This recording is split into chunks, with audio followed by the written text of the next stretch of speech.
Hello दोस्तों, Shyama voice में आपका स्वागत है। आपको यहाँ मिलती हैं बेहद सच्ची और डरावनी कहानियाँ। कहानी शुरू करने से पहले अगर मैं कहीं भी गलत हूँ तो मेरी गलती को सुधार कर अपना फीडबैक अवश्य दें। दोस्तों, मेरा नाम रूमी है और मैं उड़ीसा की रहने वाली हूँ। आज मैं आपको मेरी दोस्त के साथ घटित एक सच्ची घटना बताने जा रही हूँ। मेरी दोस्त का नाम अनीला है और हम बचपन से ही बहुत अच्छे दोस्त हैं और हम अपनी सभी बातें एक दूसरे से शेयर किया करते थे। हम दोनों जब एक ही कंपनी में जॉब करने लगे तब अनीला की सगाई हो गई थी। वो अपने फियांसे से बहुत प्यार करती थी जिसका नाम अदील था और वो दोनों रात भर मोबाइल पर बात करते रहते थे। एक दिन की बात है, उसने मुझे बताया कि वो अपने फियांसे से रात में बात कर रही थी। अनीला ने अदील से मिलने के लिए बोला तो उसके फियांसे की जगह किसी और की आवाज आई। तू ज्यादा बकबक मत कर, देख अब तेरे साथ क्या होता है। अनीला एक बार तो ये सुनकर चौंक गई और फोन रख दिया और फिर सोचा वो शायद मजाक कर रहा हो। फिर अनीला भी एक मजाक में बोली, आप मेरा क्या कर सकते हो, आज रात देखिए आपके साथ क्या होता है, और मोबाइल रख दिया। दोस्तों, अगली सुबह जब अनीला मुझसे मिली तो वो अपनी कल रात की बातें सुनाई।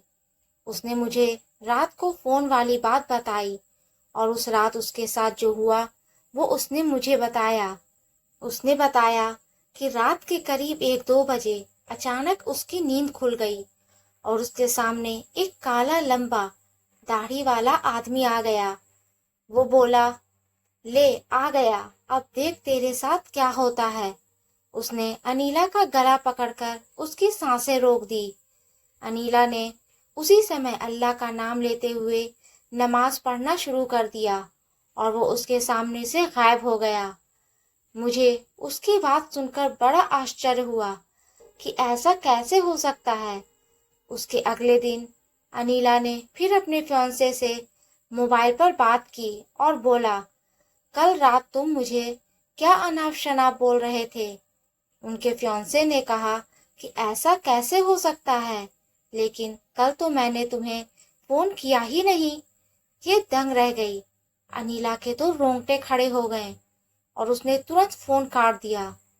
उसी वक्त अनीला ने मुझे फोन किया कि उसके फियांसे की बिजली खराब हो गई है और कल वह घर पर है। अगले दिन हम दोनों तैयार होकर अनीला के फियांसे के घर गए। उसने दरवाजा खटखटाया तो उसका फियांसे सामने खड़ा था और बदली हुई आदमी की आवाज में बोल रहा था कि तू फिर आ गई। तूने अगर अंदर एक कदम भी रखा तो यहीं पर तेरी अर्थी निकाल दूंगा। अनीला बोली कि ये क्या बोल रहे हो तुम। अनीला आगे थी। जैसे ही उसने घर में कदम रखा, उसके फियांसे ने दीवार पर टंगी तस्वीर उतारकर अनीला के सर पर दे मारी। उसके सर से खून की जैसे मानो नदी बहने लगी। अदील के घर वालों ने अदील को पकड़ा। दोस्तों, फिर उसके घर वालों ने अनीला के सर पर पट्टी बांधी। अदील के दादाजी ने बताया कि अदील को जिन का साया लग गया है। इस पर अनीला को उन्हें अपना मुंह बंद रखने को कहा। धीरे धीरे रुककर हम वहां से सीधे अस्पताल के लिए निकले और मरहम पट्टी कराई। उसके अगले दिन ही मुझे अनीला का फोन आया कि अदील की हालत बहुत खराब है और वो अस्पताल में भर्ती है। अनीला ने बाइक चलाई और हम दोनों जल्द ही अस्पताल पहुंचे। उसने जब किसी से पूछा तो उन्होंने बताया कि उसकी हालत बहुत खराब है, किसी भी बीमारी का पता नहीं चल रहा है और उसके घर वालों को डॉक्टर ने अदील को घर ले जाने को कहा है। सभी हैरान थे, ऐसी क्या बीमारी है जिसका इलाज डॉक्टर के पास भी नहीं है। फिर उसके घर वाले अदील को घर ले आए। अदील ने अनीला को फोन किया और कहा, मैं अब ज्यादा दिन जिंदा नहीं रह पाऊंगा, तुम किसी अच्छे लड़के से शादी कर लेना। ये सुनते ही अनीला की आंखों में आंसू आ गए और बोली कि मैं तुम्हें मरने नहीं दूंगी। फिर दादाजी से एक बाबा के पास ले जाने को कहा। उसे बाबा के पास ले जाया गया और बाबा ने बताया कि एक पवित्र स्थान पर जिन ने कब्जा धारण कर लिया है, इस कारण से उसके शरीर को नुकसान पहुंचाया जा रहा है। अब बहुत देर हो गई है। बाबा ने बताया कि इसका एक ही इलाज है। यहाँ से 100 किलोमीटर दूर एक मंदिर है, इसका इलाज संभव है। और बाबा ने बताया कि इसके साथ वही इंसान हो जिसे वो सबसे ज्यादा चाहते हो।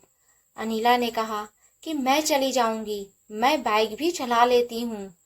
रात के 2 बजे अनीला और अदील दोनों बाइक पर निकले, लेकिन कुछ ही घंटे बाद किसी का फोन आया कि अनीला और अदील का एक्सीडेंट हो गया है और उन्हें किसी गाड़ी ने उड़ा दिया है।